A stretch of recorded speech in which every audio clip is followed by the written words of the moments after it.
2 Chronicles 4:1 through 6:11. He made a bronze altar 30 feet long, 30 feet wide, and 15 feet high.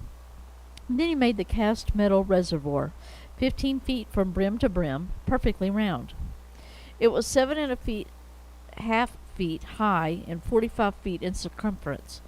The likeness of oxen was below it, completely encircling it, 10 every half yard, completely surrounding the reservoir. The oxen were cast in 2 rows when the reservoir was cast. It stood on 12 oxen, 3 facing north, 3 facing west, 3 facing south, and 3 facing east. The reservoir was on top of them, and all their hindquarters were toward the center. The reservoir was 3 inches thick, and its rim was fashioned like the brim of a cup or a lily blossom. It could hold 11,000 gallons. He made 10 basins for washing, and he put 5 on the right and 5 on the left. The parts of the burnt offering were rinsed in them, but the reservoir was used by the priest for washing. He made the 10 gold lampstands according to their specifications and put them in the sanctuary, 5 on the right and 5 on the left. He made 10 tables and placed them in the sanctuary, 5 on the right and 5 on the left. He also made 100 gold bowls.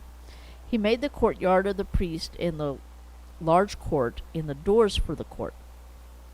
He overlaid the doors with bronze. He put the reservoir on the right side toward the southeast. Then Huram made the pots, the shovels, and the bowls. So Huram finished doing the work that he was doing for King Solomon in God's temple. 2 pillars, the bowls and the capitals on the top of the 2 pillars, the 2 gratings for covering both bowls of the capitals that were on top of the pillars, the 400 pomegranates for the 2 gratings, 2 rows of pomegranates for each grating covering both capitals bowls on top of the pillars. He also made the water carts and the basins on the water carts, the 1 reservoir and the 12 oxen underneath it, the pots, the shovels, the forks, and all their utensils. Huram-Abi made them for King Solomon for the Lord's temple. All these were made of polished bronze. The king had them cast in clay molds in the Jordan Valley between Succoth and Zeradah. Solomon made all these utensils in such great abundance that the weight of the bronze was not determined.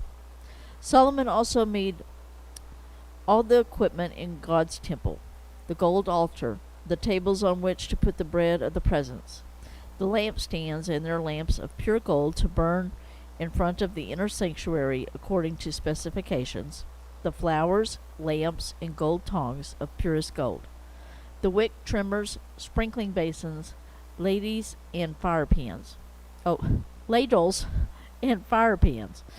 purest gold, and the entryway to the temple, its inner doors to the most holy place, and the doors of the temple sanctuary of gold. Chapter 5. So all the work Solomon did for the Lord's temple was completed. Then Solomon brought the consecrated things of his father David, the silver, the gold, and all the utensils, and put them in the treasuries of God's temple. At that time Solomon assembled at Jerusalem the elders of Israel, all the tribal heads, the ancestral chiefs of the Israelites, in order to bring the ark of the covenant of the Lord up from the city of David, that is Zion. So all the men of Israel were assembled in the king's presence at the festival. This was in the 7th month. All the elders of Israel came, and the Levites picked up the ark. They brought up the ark, the tent of meeting, and the holy utensils that were in the tent. The priests and the Levites brought them up. King Solomon and the entire congregation of Israel who had gathered around him were in front of the ark, sacrificing sheep and cattle that could not be counted or numbered because there were so many. The priest brought the ark of the Lord's covenant to its place into the inner sanctuary of the temple, to the most holy place, beneath the wings of the cherubim. And the cherubim spread their wings over the place of the ark, so that the cherubim formed a cover above the ark and its poles. The poles were so long that their ends were seen from the holy place in front of the inner sanctuary, but they were not seen from outside. They are there to this very day.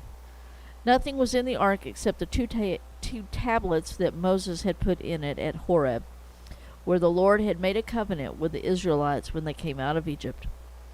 When the when the priest came out of the holy place, for all the priests who were present had consecrated themselves regardless of their tour of duty, the Levitical singers of Asaph, of Heman, of Jeduthun, and of their sons and their relatives, dressed in fine linen, with cymbals, harps, and lyres, were standing east of the altar, and with them were 120 priests blowing trumpets.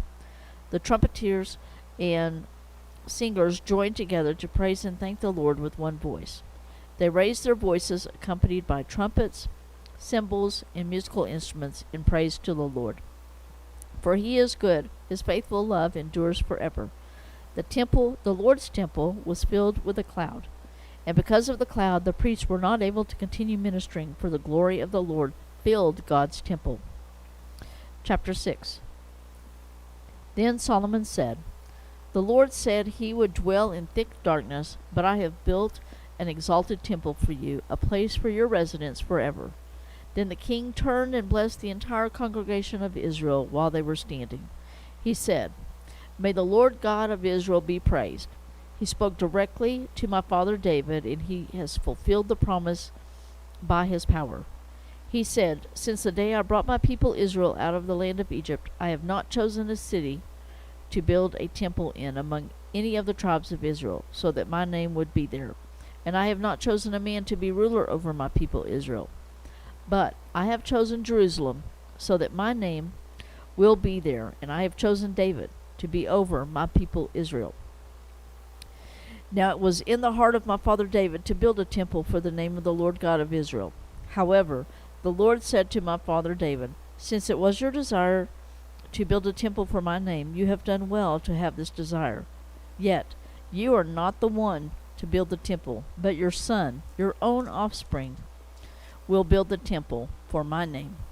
So the Lord has fulfilled what he promised. I have taken the place of my father David, and I sit on the throne of Israel as the Lord promised. I have built the temple for the name of the Lord God of Israel. I have put the ark there, where the Lord's covenant is that he made with the Israelites.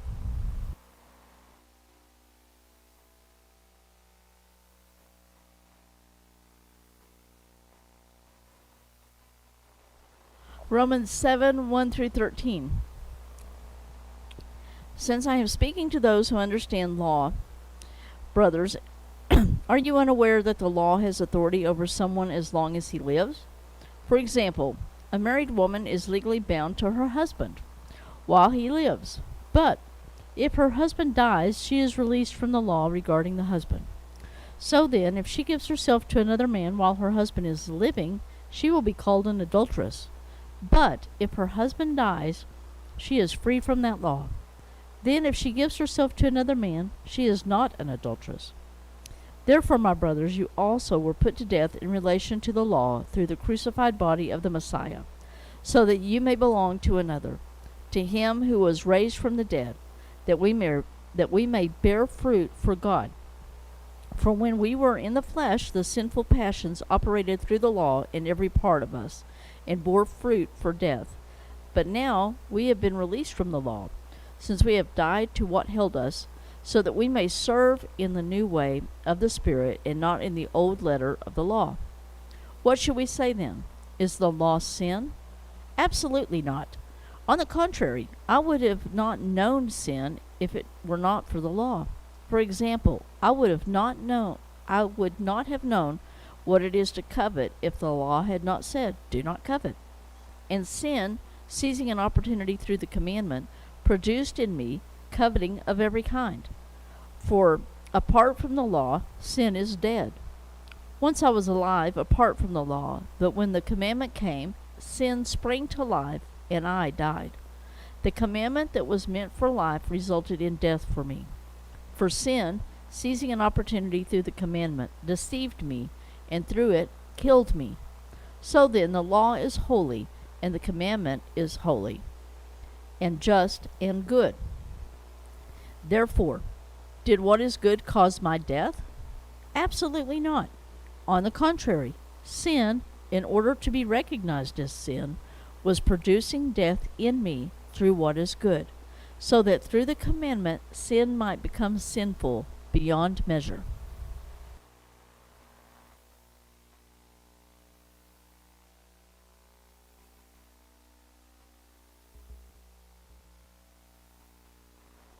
Proverbs 19:22 and 23. A man's desire should be loyalty to the covenant. Better to be a poor man than a perjurer. The fear of the Lord leads to life. One will sleep at night without danger.